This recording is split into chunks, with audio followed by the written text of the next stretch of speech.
हजरत हारून बिन मूसा कहते हैं मैं ताबी हूं। किसके शागिर्द हैं?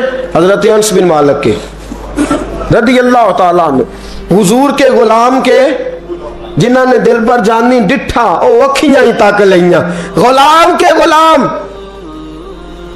गरीब आदमी, टोकरियां, छोटी छोटी टोकरियां फल रखने वाली बेच के गुजारा करते हैं। एक दरवाजे के आगे से गुजरे तो घर वालों ने अंदर बुला लिया। कहते हैं महल है, मलका बैठी है। मलका कहने लगी तू बड़ा सीनो जमील है, आ मेरे साथ मुंह काला कर। कहते नजर झोंक गई। कहने लगे तूने मेरा सिर्फ हुस्न देखा है, मेरे दिल में जो मेरे नबी का इश्क है वो नहीं देखा। तूने मेरे दिल में जो मेरे मुस्तफा का इश्क है। और बोया किसने? अनस बिन मालिक ने। अनस बिन तैबा से मंगाई जाती है, सीनों में रचाई जाती है। तौहीद की मैं प्यालों से नहीं नजरों से पिलाई जाती है। मैंने अनस बिन मालिक से फैज लिया मोहब्बत का। कहने लगी जितने पैसे तू कहेगा, इतने पैसे। जवानों, ना किसी गैर मुस्लिम बीबी के करीब जाना बिन निकाह के, सिर्फ पैसा इकट्ठा करने के लिए, सिर्फ जो है वो पासपोर्ट लेने के लिए, कागज बनवाने के लिए। ये देख नबी के मानने वाले कैसे होते। का ना तूने देखा नहीं हम कौन है? पाक रसूल के मानने वाले, पाक नबी का पाक कुरान पढ़ते हैं, पाक दीन है हमारा। जहन भी पाक, नजर भी पाक, अकीदा भी पाक, नजरिया भी पाक। अल्लाह ने हमारे सीने भी पाक रखे हुए हैं। खबरदार। उसने कहा अगर तू बात नहीं मानेगा तो सजा दूंगी। कहने लगे दे ले। उसने कहा अच्छा तू तब भी ना बाज आया तो बादशाह से कहोगी इसने मेरी इज्जत पे हाथ डाला है। कहने लगे मैंने बाथरूम जाना है। छत पे चढ़े, सबसे ऊपर वाली। एक रवायत तो यह है कि बाथरूम ऊपर था, पखाना किया तो वजूद पे मल लिया, पखाना किया तो वजूद पे, और फिर छत से छलांग लगा दी। कहते हैं यूं जमीन पे आया कि जैसे मां गोद में उठा के बेटा जमीन पे नहीं रख देती। कहते हैं जल्दी से नलके के करीब गया, अपना वजूद धोया, आंख खोली तो सामने खूबसूरत चेहरा, नौरानी आंखें, खुशबू ही खुशबू। मैंने कहा आप कौन है? तो कहने लगे मैं याकूब का बेटा यूसुफ हूं, हजरत यूसुफ अलैहिस्सलाम हूं। पता है तुझे जमीन पे किसने रखा है? कहा नहीं। कहने लगे तू पाक जवानी वाला है, तू पाकीज़ा नजर वाला है, तू पाक सोच वाला है। हजरत जिब्रील पहले वही लेके आते थे, आज एक बार फिर जमीन पे आए हैं, पर पे बिठा के तुझे जमीन पे छोड़ गए हैं, पर पे बिठा के जमीन पे छोड़ गए हैं और कहा आजा सीने से लग जा। तूने वो काम उम्मती होके किया है जो मैंने नबी होके किया था, आजा सीने से लग जा। सीने से लग गए। कहते ऐसी खुशबू आने लगी जो किसी के पास से नहीं आया करती थी। जिधर जाते लोग कहते ये तो खुशबुओं वाला बाबा है, खुशबुओं वाला बाबा। लोग कहते वो इंतकाल कर गए तो उनकी कब्र की मिट्टी से भी खुशबू आया करती थी। तिरमिजी की हदीस है। किफल बनी इसराइल का एक आदमी, मेरे रसूल पाक सल्लल्लाहु अलैहि वसल्लम फरमाते हैं बड़े ऐब करता, इस बीबी से चक्कर, उस बीबी से चक्कर, इस बीबी से राबता, उससे राबता, बुराइयां इतनी कि हद हो गई, ये नफसानियत गालब है उसके ऊपर। एक औरत आई, कहने लगी किफल बच्चे भूखे हैं, तू अमीर आदमी है, 60 दिनार चाहिए। कहने लगा तेरा रंग गोरा है, पहले मुंह काला कर। उसने कहा गरीब हूं, बच्चों ने मजबूर कर दिया है, तेरी मेरे। कहने लगा नहीं, पहले मेरे साथ मुंह काला करेगी। कहा अच्छा मैं रात को आऊंगी। औरत रात को आई, किफल ने हाथ आगे बढ़ाया तो बीबी कांपने लगी। कहने लगा कोई नहीं देख रहा, कोई नहीं देख रहा, कोई नहीं। बीबी कहने लगी जरा अंदर की आंखें खोल, अल्लाह तो देख रहा है। अंदर की खोल ना, अल्लाह तो देख रहा है, तू कैसे कहता कोई नहीं देख रहा। बस दिल पे चोट आई, कांपा। 60 दिनार दिए, बीबी को वापस भेज दिया। आंखों में आंसू आए, कहने लगे या अल्लाह मौत दे दे। इंतकाल कर गया।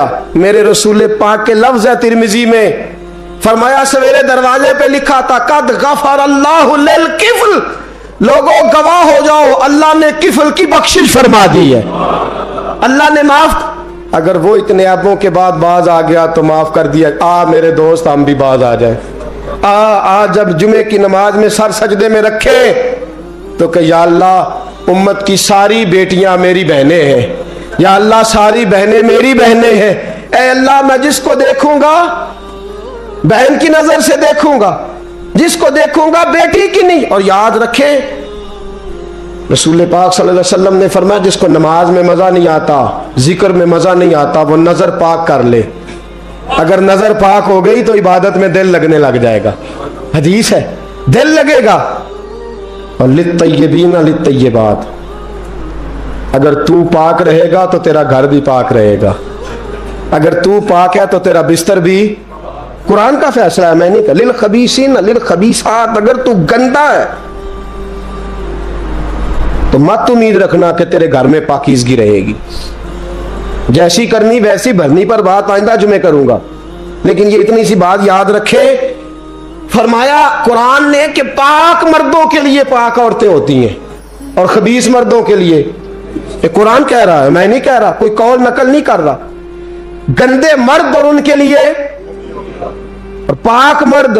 इखलाक की बात नहीं की, इखलाक बुरे हो सकते हैं औरत के, कोई कुछ भी हो सकता है, लेकिन अगर तू जिंदगी पाक गुजारेगा तो तेरे घर में आने वाली बीबी इस हवाले से वो भी बेहया नहीं होगी, उसका भी किसी मर्द से चक्कर है। तो अगर तू पाक औरत और अपने बच्चों को पाक मां देना चाहता है तो पाक हो जा, ये कुरान ने कहा है।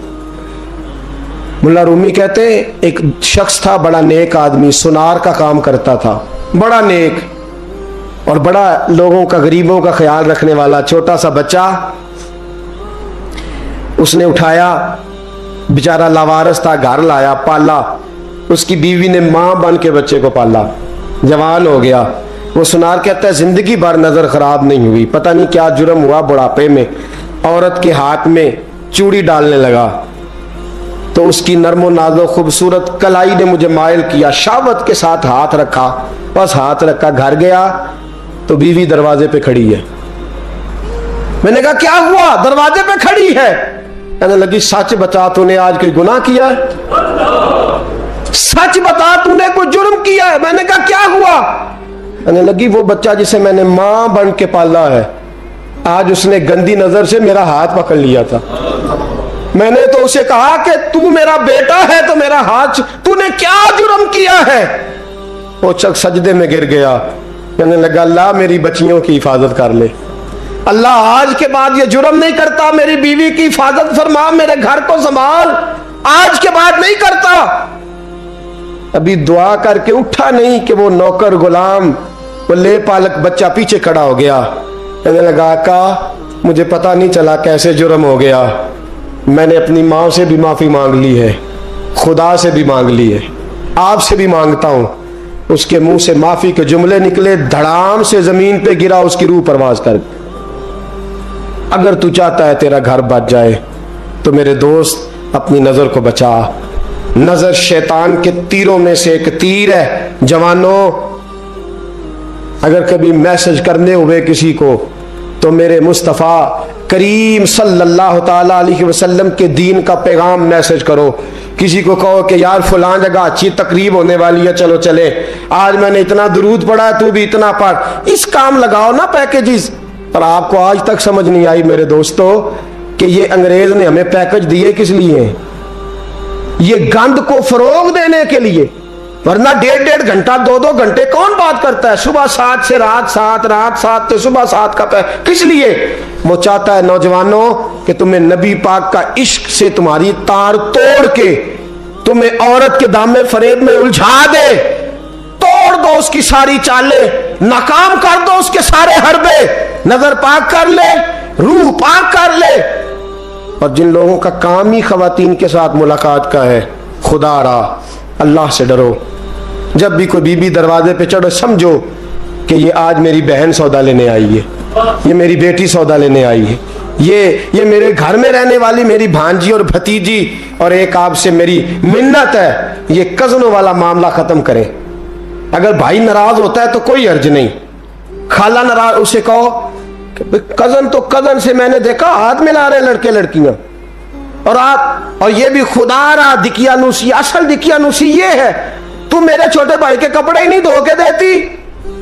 नबी करीम अलैहिस्सलाम ने फरमाया देवर जहर है जहर, और जहर के बारे में तू कहता है इसके कपड़े धो, इसके जूते पालिश कर। देवर को जहर कहा है रसूल पाक ने सल्लल्लाहु अलैहि वसल्लम। तो अजीब हरकत करता है दीन, ये दिकियानुसी असल जिसको हमने बना लिया। कजन की मिन्नत करो, बेटा अब तू जवान है, जब रसूल पाक ने मना फरमा दिया तो फिर तू आ, हम हमारे दरमियान बैठ।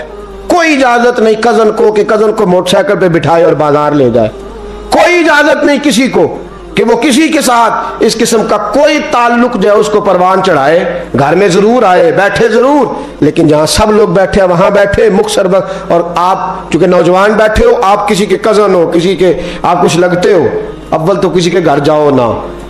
जवानी आवारा फिरने का नाम नहीं, दीन की खिदमत करने का नाम है। दीन की खिदमत, हमारे पास आओ, हम आपको दीन के काम लगाएं। हमारे पास आओ, हम आपको अल्लाह रसूल के काम लगाएं, आपको बतलाएं कुरान कितना पढ़ना है, इसको दुरुस्त करो, तलफ़ुज़ ठीक करो, जरूरियात दीन सीखो, दीन के मामलात में दिलचस्पी, नात सीखो, कुरान सीखो, इबादत सीखो, अपने वक्त को बचाओ और जाना ही कम कर दो। और अगर जाओ भी कभी खाला से मिलने, चाचू से मिलने, अंकल से मिलने, फुफ्फी से मिलने, तो जरूरत के तहत जाओ, जरूरी काम करो और लौट आओ। हिफाजत करो, सामने गड़ा हो तो कोई छलांग नहीं लगाया करता, सामने गड़ा देख के छलांग लगा के कहते हो मैं उलझ गया हूं, खुदा रहा, इस चक्कर से बच जाओ।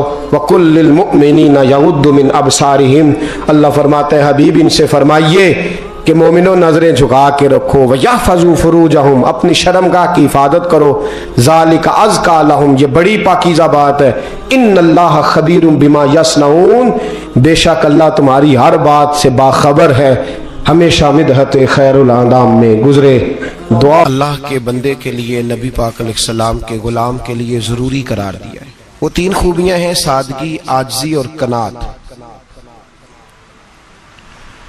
जिस आदमी के अंदर ये तीन बातें पाई जाती हैं कि वो सादा भी हो, इज्जो इनकिसार वाला भी हो, और जो चीजें अल्लाह ने उसे दी हो उस पर उसकी कनात भी हो, वो राजी भी हो, तो ऐसे शख्स पर अल्लाह तबारक व तआला की खास रहमत नाजिल होती है। जिस बंदे के अंदर ये सलाहियतें पाई जाएं। हम देखते हैं कि इस जमाने में सादगी, आजी और कनात वाला पहलू खासा मुश्किल होता चला जा रहा है। कोई भी बरादरी हो, कोई भी कबीला हो, कोई भी इलाका हो, लोगों को अपना आप दिखाने का बहुत शौक होता जा रहा है। मैं भी हूं, मुझे भी मानो, मेरी भी सुनो और मेरी भी तारीफ करो, मेरी तरफ भी तवज्जो करो, ये माहौल बन गया। अगर आप सादगी वाले नहीं होंगे तो फिर आपने कुछ चीजें उधार की ओढ़ी होंगी जो असल ने, सादगी जो होती है वो असल होती है, असल रूप होता है आदमी का। अगर आपके अंदर सादगी नहीं होगी तो फिर आपने कुछ चीजें ऐसी अपने ऊपर लागू कर रखी होंगी जो आपका असल नहीं। तो जब आदमी असल से हटता है तो बेसुकून होता है। अल्लाह तबारक व तआला ने मुंह में दांत बनाए हैं तो ये असल है। इनके अंदर धागे के बराबर भी कोई चीज चली जाए तो वो बेचैन कर देती है, क्योंकि वो असल नहीं होती। तो जब आप सादगी में रहेंगे तो असल जगह पे रहेंगे, असल जगह पे, फिर आप तकलीफ में मुब्तला नहीं होंगे। आजिज़ी का मतलब ये होता है कि आप अल्लाह के किसी बंदे को हकीर ना समझें, छोटा ना समझें, जलील ना समझें। एक होती है एहसासे कमतरी कि समझना कि मैं माली तौर पे मेरे पल्ले कोई शय नहीं है, देखो कितना, ये एहसासे कमतरी है। आजिज़ी ये होती है कि ये ना समझ ले बंदा कि मेरे अंदर सलाहियत ज्यादा है, ये कमी है, ये छोटा है, ये निकम्मा है, ये बिल्कुल गुनाहगार है, ये तकब्बुर है। आजिज़ी से रहे, अल्लाह के हर बंदे को अपने से अफजल समझे, आजिज़ी के साथ रहे। कनात ये है कि आपको जो अल्लाह ने दिया है समझे कि मेरा रब सबसे ज्यादा मेरे ऊपर ही मेहरबान है, उसने जो मुझे दिया है वो किसी और को नहीं दिया। ये शुक्र के तौर पर, तकब्बुर के तौर पे ये भी नहीं। कनात करें। आजिज़ी जब आपके अंदर होगी, सादगी होगी, तो जिंदगी इत्मीनान से गुजरेगी, सुकून से गुजरेगी। और आजिज़ी और सादगी का ये वाला तर्जुमा नहीं कि जिस बंदे ने मैले कपड़े डाले हो आप समझे कि ये बड़ा सादा आदमी है जी, हफ्ता आया नहाया नहीं तो सादा है। ये सादगी नहीं होती। नफासत तो हुसैन है इस्लाम का। नबी पाक सल्लल्लाहु अलैहि वसल्लम ने एक मालदार आदमी को फटे पुराने कपड़े पहने हुए देखा था तो हुजूर ने मना किया था। फरमाया अगर अल्लाह नेमत देता है तो बंदे पर उसका असर देखना भी पसंद फरमाता है। अच्छे कपड़े छोड़ दें तो आप सादा हो गए, ये मतलब नहीं। बहुत सारे गरीब लोग भी सादे नहीं होते, जो हर वक्त कहता रहता है मैं किसी चौधरी को कुछ नहीं समझता, तो वो सादा है। जो कहता रहता है कोई नहीं मेरी नजर में, मैं आप बड़ा सियाना हूं, फलाना बंदा आया तो मैंने लाजवाब कर दिया, दो बातें नहीं फिर वो कर सका आगे से, तो आप सादे? आप तो बड़े महान तेज आदमी है भाई, आप तो अपनी करामत सुना रहे। सादगी का मतलब है बेतकल्लफ जिंदगी, जिसमें कोई तकल्लुफ ना पाया जाए। जो बंदा हो वही वो बयान करे, ये सादगी है। ये सादगी के खिलाफ है कि आप जो नहीं है वो आप। मेरा एक तजर्बा है, इसको आप कुरान और हदीस का निचोड़ ना समझिएगा, मेरी जाती बात है तो इसको जादी रहने दीजिएगा। कभी कभी मैं परेशान होता हूं। आप किसी की दावत खाने जाए ना, वो अकीके की हो, वलीमे की हो, कोई भी हो, अच्छा जब आप खा लेते हैं ना तो फिर वो आदमी मुतालबा करता है कि आप उसकी तारीफ करें, फिर उसका ये मुतालबा होता है। वो बिल्कुल मेरी तरह का देहाती भी हो तो कहता मैं मुंडिया कल आख्या कि लियाओ फिर कोई कट्टा चंगा तगड़ा जिहा, अज जी आखन ना कि जनाब एदी दावत सी ते इस पकाए कुछ नहीं।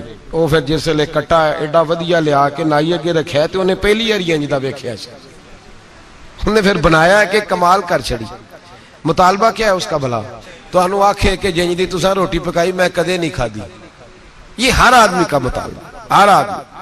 जनाब मैं सवेरे गया हूं तो ताजी सब्जी स्पेशल आपके लिए मैं लेके आया हूं, और ये वो वाली लाया हूं जो मिलती नहीं थी पूरी दुनिया से, सिर्फ मुझे मिली है। तो ये आजिज़ी नहीं, ये सादगी नहीं, ये बनावट है। ये मैं अमीर गरीब, ये सारे लोग ये काम करते हैं, सारे। जो हम नहीं वो हम बन के दिखाते हैं, जो हम हैं नहीं वो हम बनते हैं। उसका नुकसान ये होता है कि जब वो चीज जो असल नहीं होती वो आती है तो तकलीफ देती है। नबी पाक अलैहिस्सलाम की जिंदगी सादी थी। किस तरह की सादी थी? दो जुमले, हजरत अब्दुल्लाह इब्ने अब्बास के दो जुमले और बात खत्म कर दी। फरमाते हैं मेरे रसूल पाक अलैहिस्सलाम की जिंदगी सादी थी। ये कैसी सादी थी? फरमाते हैं जो मिलता था हुजूर पहन लेते थे, जो सामने आता था खा लेते थे। कोई तकल्लुफ नहीं कि मैंने ये नहीं खाना, ये खाना है, ये नहीं लेना, ये लेना है। ये मिजाज नहीं, तबीयत नहीं। हमारी तो पसंद नापसंद होती है ना। हुजूर को कद्दू ज्यादा पसंद था, ये तो आपको हदीस में मिलेगा, ये तो मिलेगा। लेकिन ये नहीं मिलेगा कि नबी पाक सल्लल्लाहु अलैहि वसल्लम को गंदम नापसंद थी, ये नहीं मिलेगा। आपको ये तो मिलेगा कि रसूल पाक को दूध ज्यादा पसंद था, ये नहीं मिलेगा कि सादा पानी नापसंद था। ये तो आपको मिलेगा कि नबी करीम सैयद आलम सल्लल्लाहु अलैहि वसल्लम जमीर पर सोने को पसंद करते थे। ये नहीं मिलेगा कि चारपाई पे सोने को नापसंद करते थे। यानी हुजूर की जिंदगी सादी है, उसमें तकल्लुफ हमारी पसंद नापसंद होती है, और जो जोश है हमें पसंद नहीं वो फिर है ही नहीं सही, वो गलत हो गई फौरन, वो सिरे से उसका कोई असर ही नहीं रहा, वो बिल्कुल तबाह हो गई। मेरे हबीब पाक सैयद आलम अलैहिस्सलाम ने सादी जिंदगी गुजारी और आजिज़ी वाली जिंदगी गुजारी। हम लोग आजिज नहीं होते, आजिज नहीं हो। अगर हम लोग आजिज हो जाएं तो लड़ाइयां खत्म हो जाएं। हर खानदान में हर घर में लड़ाई है, इसका मतलब है कि आजिज़ी, जहां आजिज़ी होती है वहां लड़ाई नहीं होती, झगड़ा नहीं होता। हमारा भाई से, भतीजे से, भांजे से, बीवी से, ससुराल वालों से, रिश्तेदारों से, भाइयों से अगर इख्तलाफ चल रहा है और हर जगह चल रहा है तो सारी जगह तो गलतियां नहीं ना पाई जाती, कहीं हमारी भी गलती होती है। तो ये जो इख्तलाफ चल रहे हैं और सुलह नहीं हो रही, इसकी वजह यह है कि हमारे अंदर आजिज़ी इनकिसारी हो, तो फिर तो झगड़ा ही कोई नहीं। मेरे नबी पाक अलैहिस्सलाम की जिंदगी में आजिज़ी है, इनकिसारी है। इसलिए हुजूर ने कभी लंबी चौड़ी बातें नहीं सुनाई। सहाबा कहते हैं नबी पाक अलैहिस्सलाम तकरीर छोटी करते थे, नमाज लंबी पढ़ते थे। तकरीर, नमाज, हमारी बातें लंबी और नमाजें अल्लाहु अकबर, उल्ट बिल्कुल सिलसिला। नबी पाक अलैहिस्सलाम ने सादगी, आजिज़ी को अपनाया। बहुत गरीब आदमी, बड़ा माड़ा बंदा जो 100 रुपया दिहाड़ी लेता है, और बाहर जब वो दिहाड़ी करने गया है तो वो शाम को जब उसने ना समेटा है ना वो सीमेंट और रेत और वो सारी चीजें, तो वहां वो झाड़ू फेर के आया है। फेरते हैं ना जी मजदूर झाड़ू, ये काम वो करने को तैयार है, पर अपने घर में आके झाड़ू देने को तैयार नहीं वो, इसलिए कि ये उसकी मर्दानगी के खिलाफ है। बाहर जब वो गया है, किसी होटल में काम कर रहा है, टाई पैंट कोट पहन के वो बड़ा अच्छा, वहां अगर उसको बर्तन धोने पड़े तो धो लिए, बल्कि अगर नाराज ना हो जाए बाहर रहने वाले साथी, तो ढेरों लोग बाहर जाके होटलों में बर्तन मांजते हैं, लेकिन वहां उनके रोब को, उनके नाम को कोई धब्बा लगता, लेकिन घर के अंदर जिस बर्तन में उन्होंने खुद रोटी खाई है, अगर उनको ये कह दिया जाए ना कि ये धो लो, तो फिर तो तलाक तक नौबत आ जाती है, फिर तो मसला खराब है। फिर तो हो सकता है कि बीवी की, अम्मा की भी खैर ना हो, तुझे उसने सिखाया ही कुछ नहीं, मुझे तूने कह दिया उठ जा। ये हमारा हाल है, और है हम सारे आजिज़ मिस्कीन, है हम सारे माड़े गरीब, ये सारा अपनी जगह तय। लेकिन जहां डटना है, बल्कि यूं समझ लें कि जहां रोब ना चला वहां मिस्कीन हो गए, और जहां चल गया अब बादशाह हो गए। मेरे रसूल पाक सैयद आलम अलैहिस्सलाम का उसवा नूर सुनो, सैयदा तैयबा ताहिरा हजरत आयशा सिद्दीका रदी अल्लाह ताला अन्हा फरमाती हैं, हुजूर घर में आते, अगर घर के अंदर झाड़ू देने वाला है तो मुस्तफा ने उठा के काम करना शुरू कर दिया है। ये मामूली बात नहीं। अगर हजरत फातिमा ज़हरा की चक्की पीसने के लिए फरिश्ते आ सकते हैं, तो रसूल पाक के घर का काम करने के लिए भी आ सकते हैं, आ सकते हैं। लेकिन मेरे नबी पाक सल्लल्लाहु अलैहि वसल्लम घर में अपने कपड़े धो लेते, फट जाते तो हुजूर सी लेते। यहां तक कि हजरत आयशा फरमाती है, एक दिन हुजूर ने कहा खाना पकाओ, तो मैंने कहा कनीज आटा गूंद रही है। नबी पाक ने मालूमात की तो पता चला कि वो कनीज तो जा चुकी, बीमार थी। फरमाती है हुजूर ने अपने दस्ते मुबारक से आटा गूंदा, नबी पाक ने गूंदा, नबी पाक ने। लगे जो मजदूर शाह ऐसा, न धुन न दौलत सरबराह ऐसा, अर्श नशी का जमी पे घर है, मेरा पैगंबर अजीम तर है। नबी पाक ने आटा गूंदा, और आटा गूंद के फरमाया आयशा आओ रोटी पका दो, मैंने आटा गूंद दिया है। ओ भाई मैं बहुत बड़ा नवाब हूं मैं आजिज़ मिस्कीन, लोगों की मैं कमियां कोताहियां सुनाता हूं, लेकिन अगर जरा सा भी हाथ हिलाना पड़े तो उस वक्त ना जहां रोब चलता है वहां तो चलाना चाहिए ना। जितना हमारा दबदबा बनता है, आजिज़ी इनकिसारी, ये इंसान को संवारती है, ये उसको सुकून देती है, ये उसके अंदर पैदा करती है वो चीज जो उसे अल्लाह के करीब करती है। अगर आप बड़े हैं तो फिर आप बड़े ही रह जाएंगे, बन कुछ नहीं सकेंगे। अगर आप में तकब्बुर है तो फिर अना का बुत कायम हो जाएगा, बन कुछ नहीं सकेंगे आप। हर आदमी को अपना आप दिखाने का शौक है, बनाने का शौक है, शोहरत, नाम बरी, अपने आप को जाहिर करना, बताना। 1,44,000 सहाबा थे मेरे रसूल पाक के, सारे कहिए सल्लल्लाहु अलैहि वसल्लम। जब हुजूर का नाम सुने तो दरूद पाक पढ़ा करें, सल्लल्लाहु ताला अलैहि वसल्लम। 1,44,000 सहाबा थे, काम कर गए, किसी ने नाम नहीं बनाया, काम किया। शायद चंद 100 के नाम किताबों में मिलते हो, बाकियों ने काम किया, नाम पर तवज्जो ही नहीं।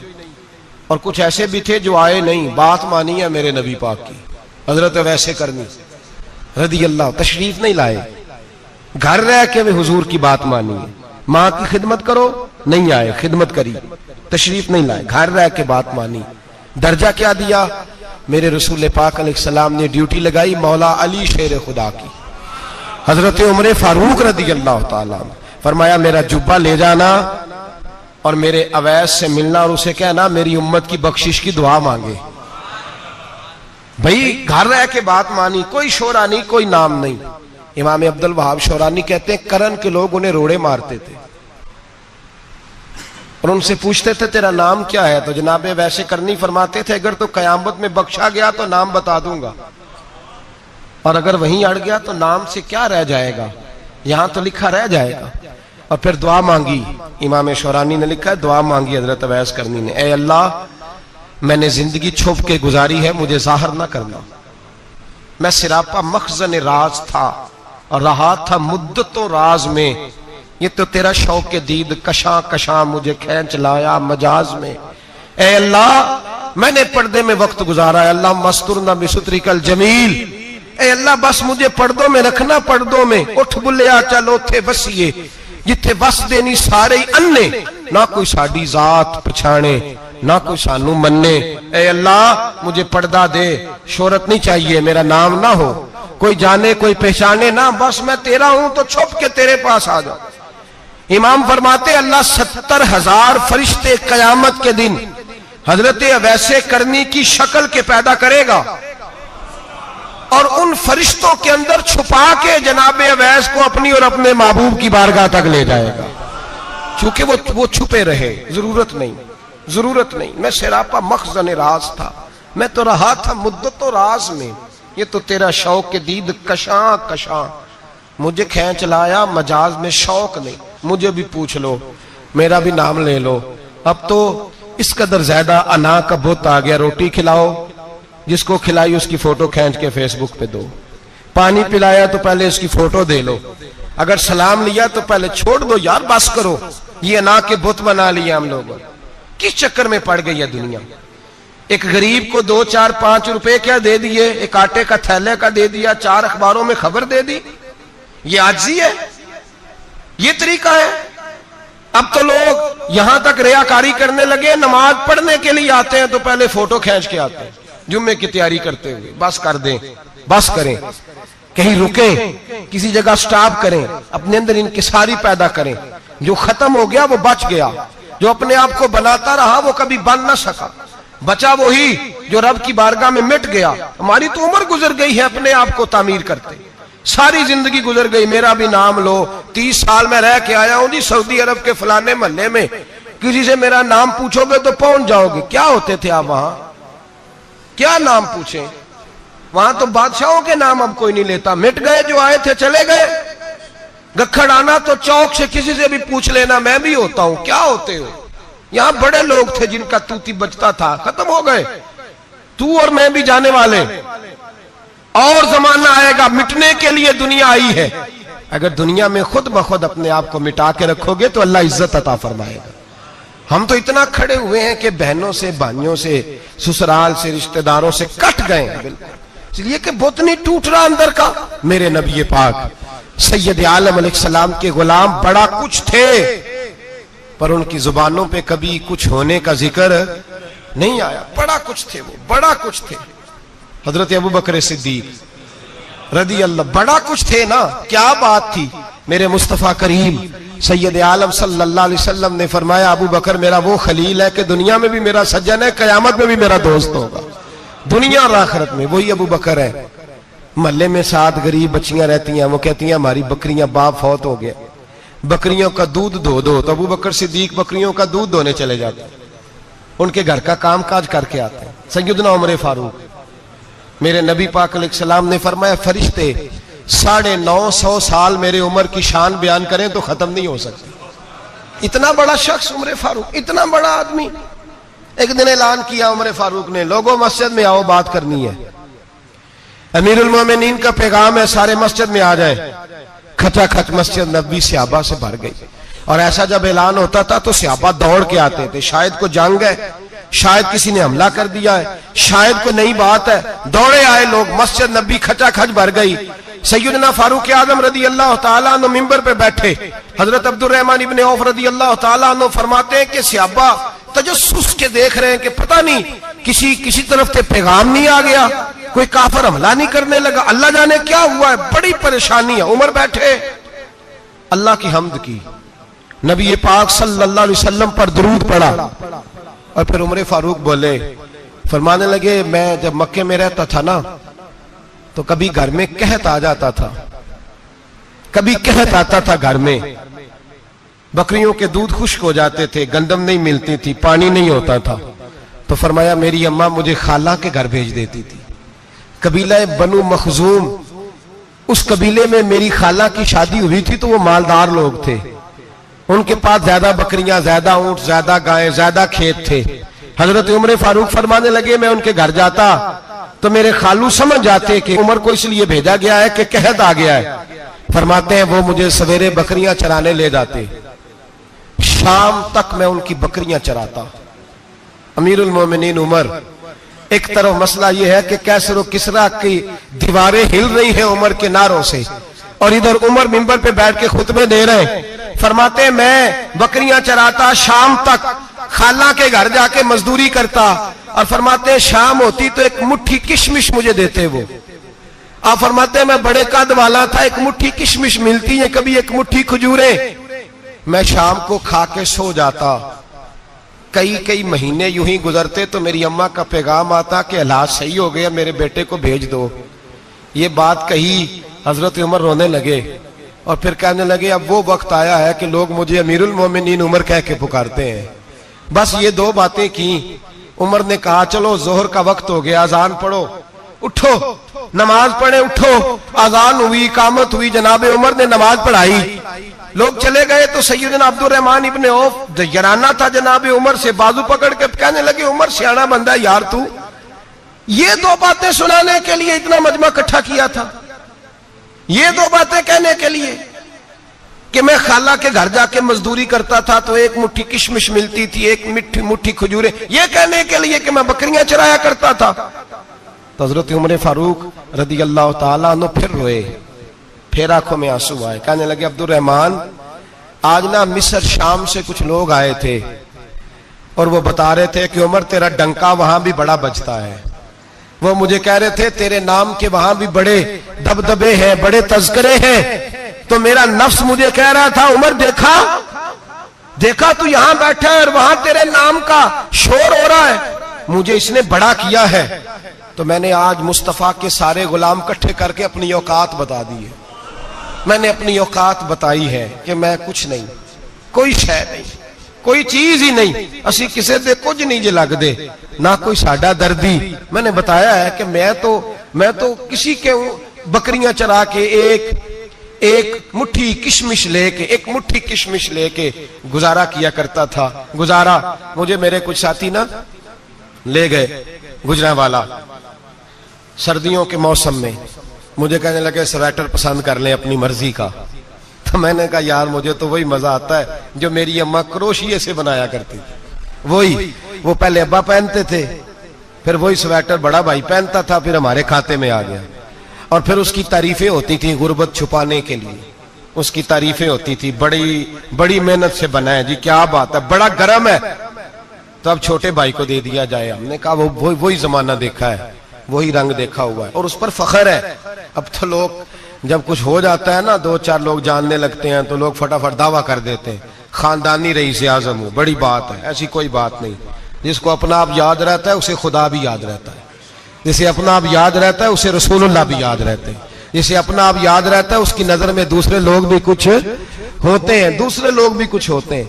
मैं उम्रे के लिए हज के लिए जाता रहता हूँ, रब मुझे अपने फजल से बुला लेता है। तो मैं एयरपोर्ट से नीचे उतरा तो एक साहब मेरे जानने वाले थे, दौड़ के आए और मुझे कहने लगे क्या बात है, सुना है इस दफा आप सऊदी एयरलाइन से आए, सीधा मदीना शरीफ आए, क्या बात है आपकी। और मैंने कहा साहब छोड़ दें, मैं भी जब पहली दफा आया था तो मैं भी बड़ा घूर घूर के एयरपोर्ट देखता था, मैंने कभी देखा जो नहीं था, मैं बड़ा घूर घूर के देखता था, कोई ऐसी बात नहीं है, ये निजाम कुदरत है, बादशाह के फैसले हैं, वो जब चाहता है जिस तरह के चाहता है फैसले फरमा लेता है, तो ये उसके फैसलों की बात है। हम लोग ना जिस हैसियत पे होते हैं वहीं रह जाते हैं, पिछली बात भूल जाते हैं, इसलिए हम चाहते हैं जो भी हमें मिले झुक के मिले, जो भी आए, और ये मेरा आपका सबका मुश्तरका मामला है। मेरे नबी पाक सल्लल्लाहु ताला अलैहि वसल्लम ने सहाबा से पूछा तुम्हें बताऊं जन्नत के बादशाह कौन होंगे? जन्नत के आम लोग नहीं, जन्नत के, बोलिएगा जरा, जन्नत के अल्लाह बादशाह। जन्नत में तो जाना बड़ी बात है, हुजूर जन्नत का भी बादशाह, इब्ने माजा में लफ्ज है। तुम्हें पता है जन्नत के बादशाह कौन होंगे? और मेरे मुस्तफ़ा करीम सल्लल्लाहु ताला अलैहि वसल्लम के गुलामों ने कहा हुजूर हमें नहीं पता। तो हुजूर ने फरमाया जन्नत के बादशाह वो लोग होंगे जिन्हें दुनिया में कोई भी नहीं जानता था, जिनके कपड़े सादे होते थे, जो गरीब लोग होते, जो सिफारिश करते थे तो उनकी कबूल कोई नहीं करता था, जो किसी के साथ जाते थे तो उनको मानता कोई नहीं था। वो जन्नत के बादशाह होंगे, बादशाह। और फरमाया क़यामत के दिन जब लोग उन्हें देखेंगे तो उन पर फख्र करेंगे, रश्क करेंगे, कहेंगे क्या बात है तुम्हारी, यहां तो शौक ही बड़ा है। गरीबों ने भी पोस्टर बनाए हुए हैं, डाकुओं, लुटेरों, चोरों की तस्वीरों के साथ लगवाए हुए, अपने आप को बड़ा करने के लिए। आजी इख्तियार करें, आजी इख्तियार करें, अपने आप को मिटाने की कोशिश करें। रब करीम के बंदे आगे बढ़ बढ़ के अपना आप दिखाते नहीं, बड़ा शौक है, पहले फोटो खिंचा लो, बाकी बातें बाद में होंगी, पहले वीडियो बना लो, बाकी कुछ और बाद में होगा। पहले अब तो परसों तरसों मुझे एक मौलाना कहने लगे कि आपसे मैंने, वो यहाँ जुमा पढ़ने आते हैं कभी कभी, मेरे दोस्त हैं, कहते हैं आपसे मैंने सुना था कि अगर कोई उस नबी पाक का फरमान है, अगर कोई नजराना दे तो उसको ले लो, अगर कोई तोहफा दे तो उसको, हुजूर ने फरमाया ले लो अगर तुम्हें को देता है, अपनी मर्जी से, मांगना मना है, खुद दे तो ले लो, वरना एक वक्त आएगा तुम मांगोगे तुम्हें मिलेगा नहीं, जब को दे तो ले लो। कहने लगे आपने कहा था को दे तो उस वक्त से मैं, कोई सूट देता है मुझे मेरी मस्जिद का नमाजी तो मैं ले लेता हूं, कोई मुझे कोई और शय देता है तो मैं आपसे सुन के, तो अगर मेरी मस्जिद का नमाजी सूट पकड़ाते साथ फोटो भी खींचे तो फिर मेरे लिए क्या हुक्म है, वो खुशबू की डब्बी देते हुए साथ फोटो भी खींचे फिर मेरे लिए क्या हुक्म है।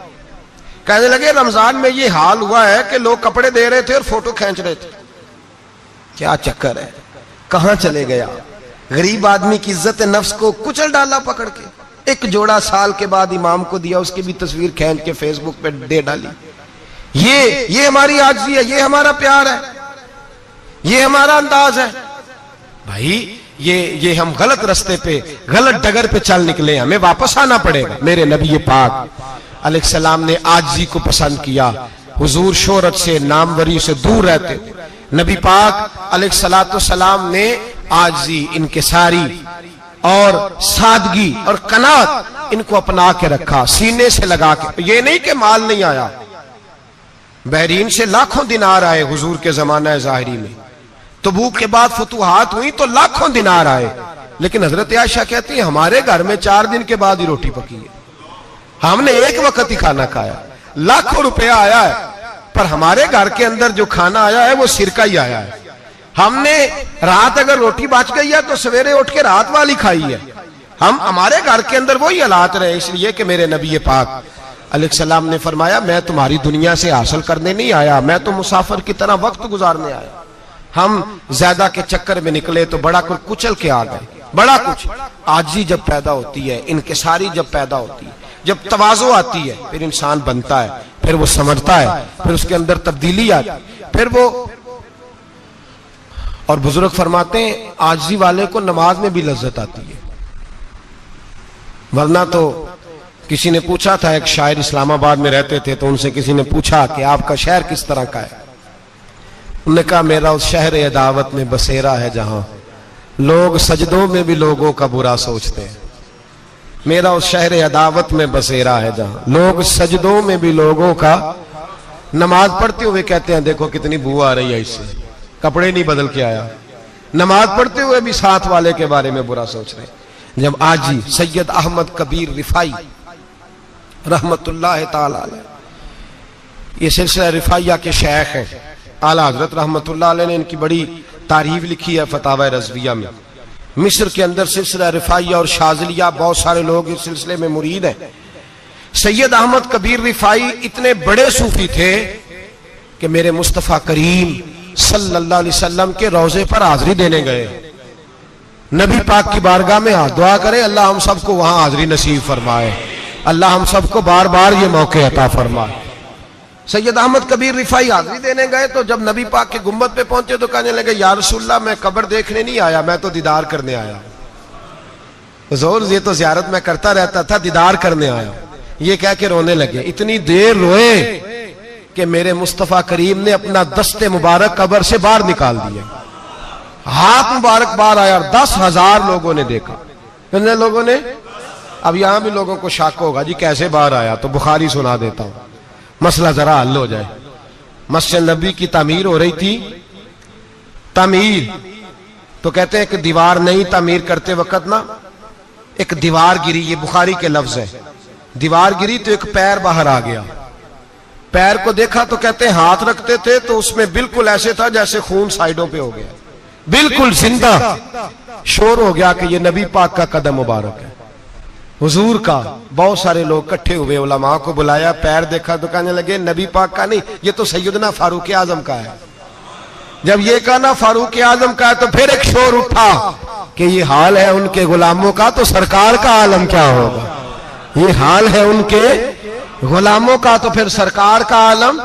ये बुखारी है, तो जिंदा है वल्लाह, तो जिंदा है वल्लाह, मेरी चश्मे आलम से छुप जाने वाला। सैयद अहमद कबीर रिफाई इतने बड़े, नबी पाक सल्लल्लाहु अलैहि वसल्लम ने दस्ते मुबारक बाहर निकाला, 10,000 लोगों ने देखा।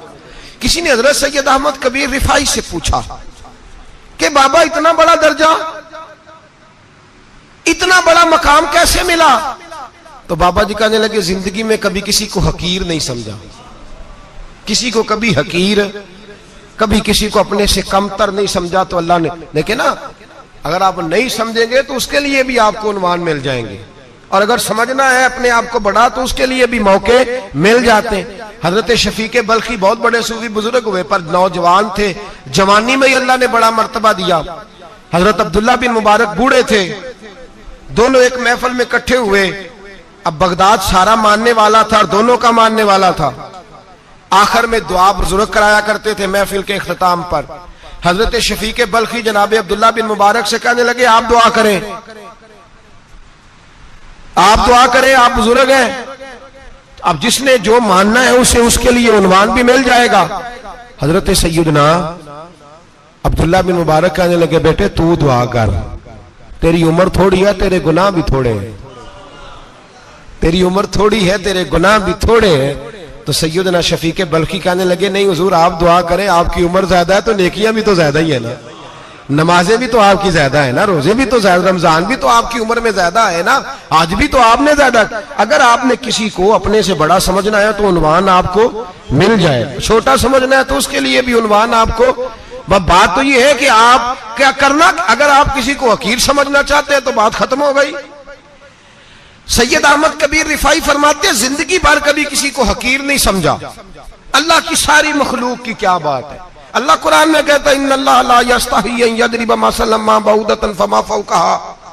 अल्लाह शर्म नहीं करता कि एक मच्छर की मिसाल बयान करे या उससे भी कमतर। अल्लाह मच्छर की बात करता है इतना बड़ा होके, वो कहता है मैं करूंगा, मेरी मखलूक जो है मेरी तो हजरत अहमद कबीर रिफाई फरमाने लगे मैंने कभी किसी को हकीर, बोलिए कभी किसी को हकीर। हम लोगों के पास उन्वान बड़े हकीर समझने के लिए, हम समझ लेते हैं। अमीर आदमी कहता है गरीब मेहनत क्यों नहीं करता, मेहनत करे अमीर हो जाएगा। उन्वान हुआ कि ना तनकीद करने का। 4 बच्चे हैं, करें कमाई, अमीर हो जाएंगे। अब वो हकीर समझ रहा है गरीब को, गरीब भी अमीर को हकीर समझता है। वो भी कहता है जो इसने कमाया सारा ही हराम है, जायज एक पैसा नहीं, उसने भी हकीर समझ लिया। यानी वो ये कह रहा है कि मैं हलाल खाता हूं, ये अमीर हराम खाते हैं, तो बात खत्म हो गई। उसने भी हकीर समझ लिया, इसने भी हकीर समझ लिया। अब उन्वान ही था ना, अगर उन्वान बदल लेते तो बात बन जाती। अमीर अगर ये कहता कि मैं इस गरीब की मदद करूंगा इसलिए कि पैसे मेहनत से नहीं मिलते, खुदा के फजल से मिलते हैं, तो वो ये ना कहता कि ये मेहनत करता तो आगे चला जाता। और गरीब अगर समझता इस बात को तो ये ना कहता अमीर सारे हराम ही खाते हैं, वो कहता भाई रब ने जो मेरे लिए पसंद किया मुझे दिया, जो इसके लिए पसंद किया इसे दिया, बात खत्म हो गई, झगड़ा खत्म। उन्वान तो मिल जाएगा आपको, मुस्बत भी और मनफी भी। तो अच्छी बात नहीं कि मुस्बत इख्तियार करें। सैयद अहमद कबीर रिफाई कहते मैं गुजर रहा था, एक दिन मेरे साथ ऐसा हुआ कि मैं गुजर रहा था खेत के अंदर से, इधर भी पानी था इधर भी पानी था। होता है ना पानी पानी होता है फसलों में कई दफा। कब होता है ज्यादा पानी? नहीं, जब कद्दू करीद है जी, और जब कद्दू करते हैं ना तो दोनों जाने पानी भरा होता है ना जी, वो ट्रैक्टर भी पानी में चलता है। मैं पेंडू हूं ना, मुझे ज्यादा पता है क्या हालात होते हैं। तो वो इधर भी पानी इधर भी पानी, तो दरमियान में से वो मुंडेर होती है छोटी सी, वाट आखिदा अपनी जुबान है। तो कहते इधर भी पानी था, इधर भी पानी था। सैयद अहमद कबीर रिफाई कहते हैं मैं गुजर रहा था, असर की नमाज का टाइम हो गया, मैं जल्दी जल्दी जा रहा, सामने से कुत्ता आ गया। इंसान अशरफुल मखलूकात है, लेकिन वो अल्लाह का शुक्र करेगा कि उसने मुझे अशरफ बनाया है। ये नहीं कह सकता कि ये मखलूक हकीर है, ये बुरी है, ये नहीं कह सकता। शुक्र करे कि मुझे अल्लाह ने अशरफुल। सैयद अहमद कबीर रिफाई कहते कुत्ता आ गया सामने से। अब कुत्ता आया तो मुझे जल्दी थी, कुत्ता भी भीगा हुआ था। अब मेरा दिल करे कि कुत्ता नीचे उतरे तो मैं गुजरूं, कुत्ता खड़ा है कि ये साइड पे हो तो मैं गुजरूं। कहते हैं देर हो गई तो मुझे डर लगता था, मैंने कभी कुत्ते को भी नहीं झिड़का था, कभी कुत्ते को भी, अपनी इतनी हैसियत ही नहीं, झिड़का ही नहीं कभी किसी को।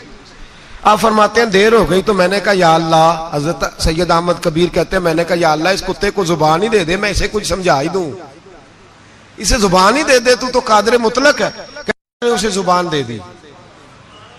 तो मैंने कुत्ते से कहा नीचे उतर जा, मैंने नमाज पढ़नी है। तो कहने लगा बाबा जी आप उतर जाए, आप उतर जाए, आप उतर जाए, मैं क्यों उतरूं?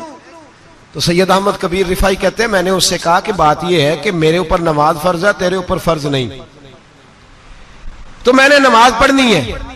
अगर मैं खेत में उतर गया तो कीचड़ है, मेरे कपड़ों को मिट्टी लग जाएगी, पता नहीं पानी पाक है कि नापाक है, तो तू उतर जा, तेरे ऊपर नमाज नहीं फर्ज, तो मुझे जाने दे। तो सैयद अहमद कबीर रिफाई कहते हैं उसने ऐसी बात की कि मेरे ऊपर वजह तारी हो गया। कुत्ते ने बात की तो मैं कांपने लगा। राती जागे शेख सदावे, राती जाग दे कुत्ते, तैथों उत्ते मालक दा दर मूल न छड़ दे, भावे मारो 100 जुत्ते, तैथों उत्ते ओ एक बुरकी दा कदर पछानन, भावे मालक हो मन सुत्ते, तैथों उत्ते रुखा सुखा खा, दिने जार रुखा विच सुत्ते, ते तैथों उत्ते उठ बुलिया चल यार मना ले नहीं ते बाजी लै गए नहीं कुत्ते, उठ बुलिया चल यार मना ले नहीं ते बाजी लै गए कुत्ते, ते तैथों उत्ते। सैयद अहमद कबीर रिफाई कहते हैं वो मुझे कहने लगा आप उतर जाए। तो मैंने कहा भाई मेरे ऊपर नमाज फर्ज है, तेरे ऊपर फर्ज नहीं, तू उतर जा, मेरे कपड़े आलूदा हो जाएंगे तो क्या करूंगा? तो कहते हैं उसने बात की तो मैं घबरा गया और छलांग लगा के मैं खेत में उतर गया। मुझे कहने लगा बाबा जी कपड़े अगर आपके कीचड़ से आलूदा हो गए तो पानी से साफ हो जाएंगे, और अगर मुझे हकीर जान के आपका दिल आलूदा हो गया तो 7 समुद्रों से भी साफ नहीं होगा, कपड़े पानी से धुल जाएंगे, और दिल अगर तकब्बुर से आलूदा हुआ तो 7 समुद्रों से भी सही हो सकता ना। ना ना हकीर नहीं जानना, ना मौलवी को, ना सूफी को, ना दरवेश को, ना खेत में काम करने वाले को, ना पट्टे पे मजदूरी करने वाले को, ना गाड़ी का शीशा साफ करने वाले को, ना तेल डालने वाले को, ना किसी को हकीर ना जान, ना किसी के हाल पे तंज कर, ना किसी के गम का मजाक उड़ा, वो जिसे चाहे जैसा नवाज दे। ये मिजाज लुत्फ रसूल है। ना कोई आया लेके चला गया, कोई उम्र भर भी ना पा सका, मेरे मौला तुझसे गिला नहीं, ये तो अपना अपना नसीब है भाई, हकीर नहीं जानना। सैयद अहमद कबीर रिफाई फरमाते हैं वो कुत्ता तो गुजर गया, मैं दौड़ा घर गया, जाके मैंने गुस्ल किया, कपड़े बदले। फरमाते हैं पहले भी मैं असर पढ़ता था, पर आज जब नमाज पढ़ी तो बड़ा ही मजा आया।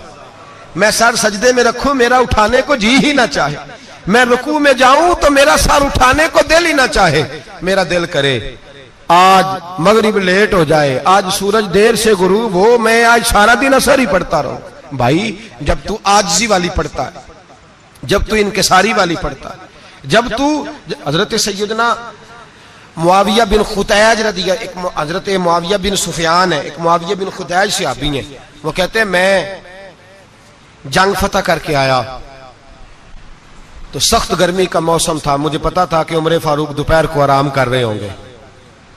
आप फरमाते हैं मैं मस्जिद नबी में बैठ गया, एक बच्ची जनाब उमर के घर से निकली तो मुझे कहने लगी मुआविया आपका नाम है? मैंने कहा हाँ। अंदर जाके जनाब उमर को बताया तो उमर दौड़े आए, और जब आए तो सर पे टोपी कोई नहीं, पैरों में जूता कोई नहीं।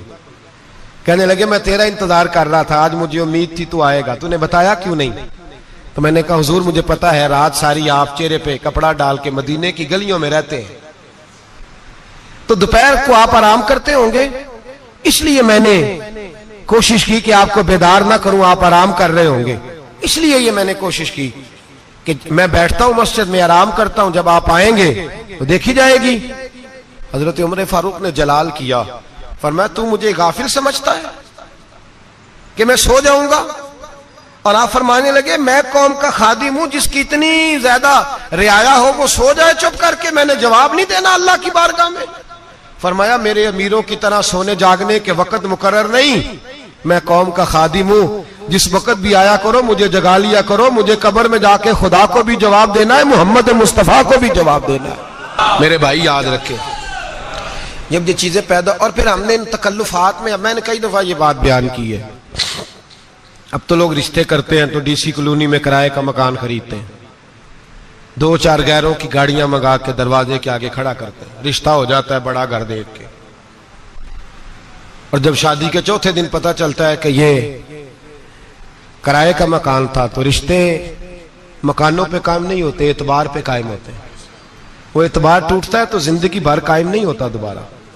जो आप हैं आप वही रहें, जो आप नहीं है वो कभी बनने की कोशिश ना करें। और मेरे अजीज ये भी याद रखें, आजिज़ी आपको सवार देगी।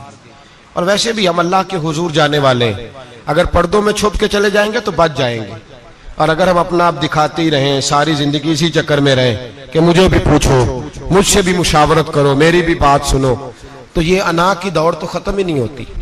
हिर्स सिर्फ पैसे की नहीं होती, हिर्स हवस शोहरत की भी होती है।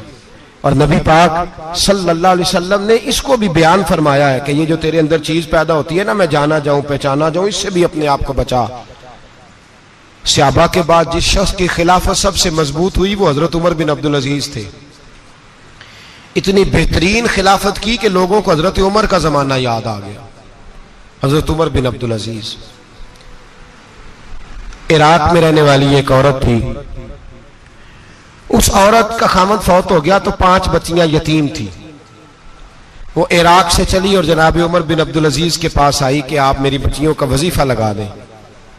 वो कहती है जब मैं पहुंची ना, यहां तो अब तो इस्तकबाल, आना जाना बड़े मामलात हैं, अब तो बच्ची की बारात आए और 5, 7, 10, 20 लोग दरवाजे पे खड़े ना हो तो बारात नाराज हो जाती है, कहते हमारा इस्तकबाल ही किसी ने नहीं किया।